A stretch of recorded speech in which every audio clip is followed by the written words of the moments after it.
লসাগু এবং গসাগুর অঙ্কগুলো প্রায় প্রত্যেকটি পরীক্ষায় এসে থাকে। তো এই অঙ্কগুলো আমরা খুব সহজেই সমাধান করতে পারবো। আমরা একটা শর্টকাট সূত্র লিখে রাখবো,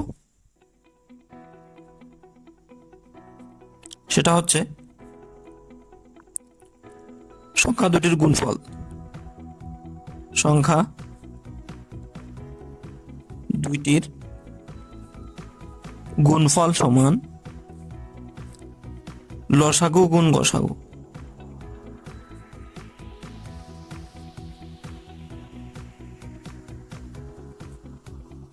তাহলে আমাদের লসাগু কত দেওয়া আছে 96 এবং সংখ্যা দুটির গুণফল দেওয়া আছে 1536, গসাগু কত সেটা বের করতে হবে। তাহলে এখান থেকে যদি আমরা গসাগু লিখতে পারি, অতএব গসাগু সমান কি হবে, যদি গসাগু বের করতে চাই তাহলে লসাগু এর দিকে ভাগ হয়ে যাবে। তাহলে কি আমরা লিখতে পারবো সংখ্যা দুইটির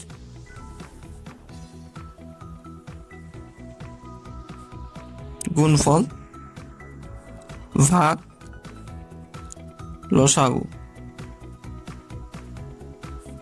সংখ্যা দুটির গুণফল কত 1536 এবং গসাগু 96। যদি আমরা এটাকে ভাগ করে দেই তাহলে ভাগফল হবে 16। তাহলে আমরা কিন্তু এই পদ্ধতির মাধ্যমে খুব সহজেই বের করতে পারবো। তাহলে আমাদের অ্যান্সার হবে ক। আচ্ছা, আরো এই ধরনের আরেকটি প্রশ্ন আমরা লক্ষ্য করি। দুইটি সংখ্যার অনুপাত দেওয়া আছে, দুটি সংখ্যার অনুপাত এবং তাদের লসাগু 350, সংখ্যা দুটির গসাগু কত? তাহলে আমাদের বের করতে হচ্ছে কি গসাগু। এখানকার জন্য একটা শর্টকাট সূত্র মেনে চলতে হবে।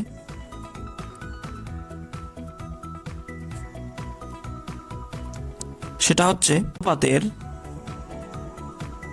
গসাগু সমান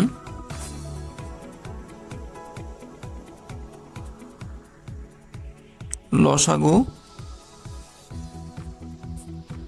ভাগ অনুপাতের গুণফল।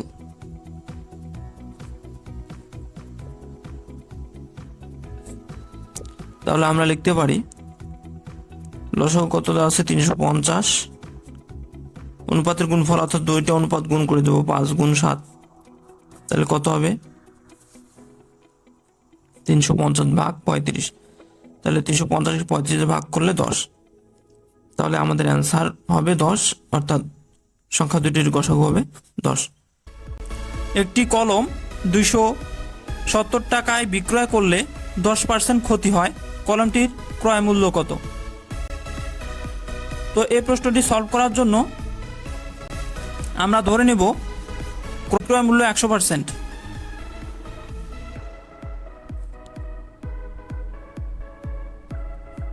সমান 100%। যেহেতু 10% ক্ষতি হয়, তাহলে 10% ক্ষতিতে বিক্রয় মূল্য কত? বিক্রয় মূল্য 100 মাইনাস 10% সমান 90%। অর্থাৎ আমরা বলতে পারি 90% সমান 270 টাকা। তাহলে 1% সমান কত হবে 270/90। তাহলে 100% সমান কত হবে 270 গুণ 100 ডিভাইডেড বাই 90। 90 দিয়ে ভাগ করলে 1, 90 দিয়ে ভাগ করলে 3, 3 দিয়ে 100কে গুণ করলে 300 টাকা। অর্থাৎ কলমটির ক্রয় মূল্য ছিল 300 টাকা। তাহলে আমাদের অ্যান্সার হবে 300 টাকা।